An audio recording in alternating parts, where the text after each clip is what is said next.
Another question. So from the statement that you mentioned, that if we look at the Jaya Kotwal, the Jaya Kodate judgment, Bombay High Court judgment, in that they have, the judges have very beautifully explained how the concepts of employer, employee, workplace, all of these under the law are how they need to be expanded and contracted based on what kind of benefit you are seeking to achieve, and the idea that this is a beneficial piece of legislation and one should not go scot-free. In that context, they have also explained the definition of employer, which states that, if you are someone who is managing a position like an employer and there are several employees under you, then you are an employer. However, if you are also reporting to someone else, then you are an employee. So my question is that, especially for the local committee, because I think the internal committees can still probably identify that, okay, these are my base employees, these are the managers, this is the head of department, and this is the authority. So for internal committees, probably it's easier. For local committees, how do you really identify this?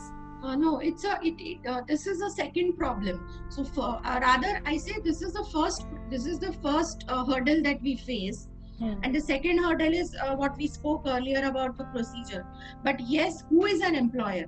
Because I have been having these discussions, wherein the similar thing is said that the person is reporting to somebody. Then how can he be called as an employer? But if you look for all the practical purposes, the person is heading the unit. And when I say unit, I'm not talking about small departments. I'm talking about a big institute. So, in fact, I was a member of this committee from 2015 to 18. In 18, I became the chairperson. When I was a member, we had received one complaint from an institute which fell under a central government ministry. And the institute is located in the Mumbai city district. And the complaint was against the director of that institute. And this was precisely the discussion that we kept having, that he is a director, so he is the head of the institute. But there were people, or rather the Women and Child Department felt that he was not the employer because there were people above him. And probably a committee constituted by the ministry could look into the complaint. Obviously the institute internal committee will not be able to look at it because he is their employer, and they will be pressurized, etc., because of his position. But there was a discussion that why is it not going to the ministry? Why is the ministry not constituting a committee, in Delhi? And because, they will be all above him. So that was a discussion, but however, at that, like you said, that, because it is a beneficial piece of legislation and we do not want the respondent to escape the clutches of law, we did take that complaint and, we did what we had to do. But the point is that this is again an area where we require clarity. And, if ever this video reaches to any of the lawmakers, either of the state government or central government, I would request them to provide us a clarity on this as to, how do you really fix the onus of being an employer? Because there are so many individuals who report to somebody or the other. Yeah, absolutely. Because, unless it's a proprietorship firm, even a managing director of a corporate, a big corporate, will also report to the board of directors. Absolutely. And then there will be again an argument that, he is not the employer because the board of directors is the employer. I understand that from the practical point of view, many private sector companies are specifying in their policies that for the purpose of sexual harassment, so and so person is the employer. So that, everybody, all the heads of the verticals, etc., don't fall in the category of employer. But that is only for the private sector, it is happening, not for the government. And the government, in fact, I would go forward a step forward and say that the government is much more hierarchical than private sector. So you will, these hierarchies are going to be very tall in the government, and therefore identifying who is the employer is going to be much difficult in the government compared to the private sector. Absolutely. Because above the institute director, you may have an under secretary, a joint secretary, say, principal secretary, and then, some additional, I'm just randomly, maybe my order is not correct. And then you may have the minister. Sometimes you may have a commissionerate also, like Women and Child has a secretariat and the commissionerate.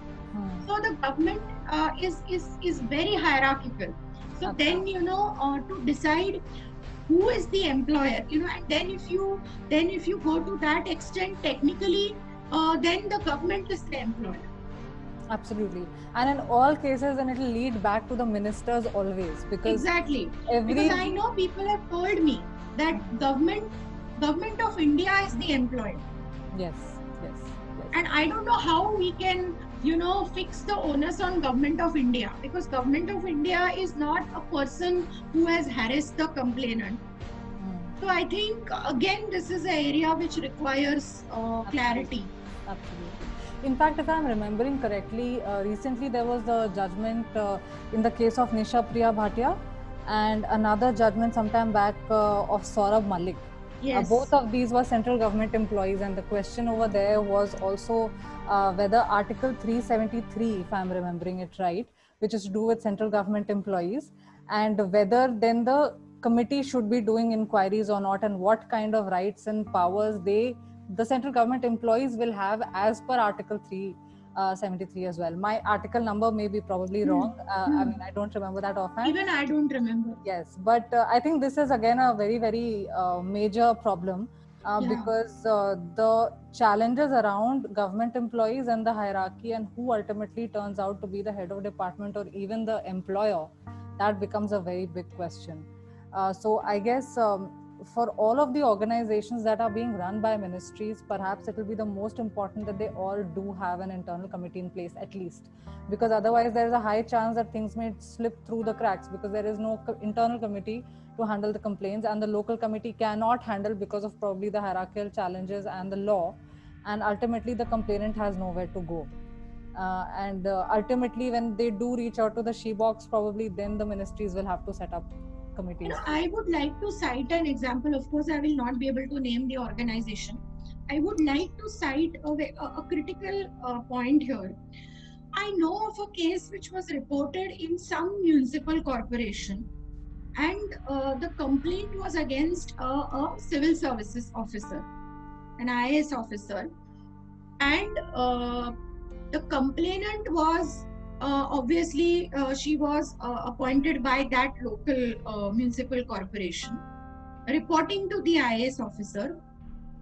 So when she complained to the municipal corporation, they said that he has come from the central government here.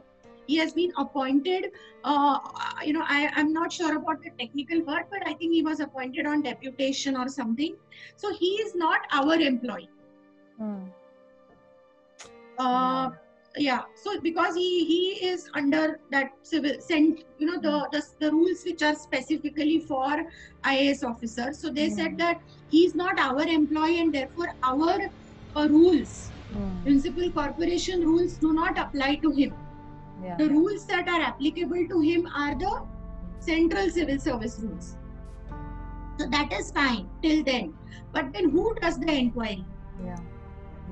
So they had constituted a committee consisting of municipal corporation employees, which the complainant had objected to because they were all lower in rank to him. And as of now, I know that the matter is pending in the court, in the High Court, because later they formed a committee with another, a woman IAS officer as a chairperson. But again, all the other members of the committee were from the municipal corporation. And the reason I'm highlighting this case here is that it is a mess. And it is now pending in the court for about 2 to 3 years. and one is not clear if it is to come to the local committee, because again that particular IAS officer is reporting to the municipal commissioner. So again technically I don't know whether he is an employee. So I can say that on the whole it is a total confusion, and especially pertaining to government, and the case is still pending in the court. Right.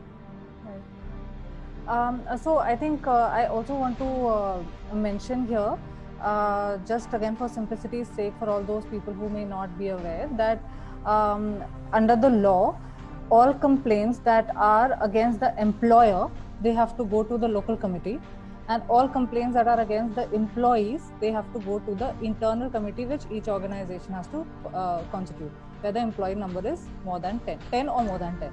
So that is where the challenge happens, because if you look at the provisions of law, the definition of employee is very broad, and so is the definition of employer.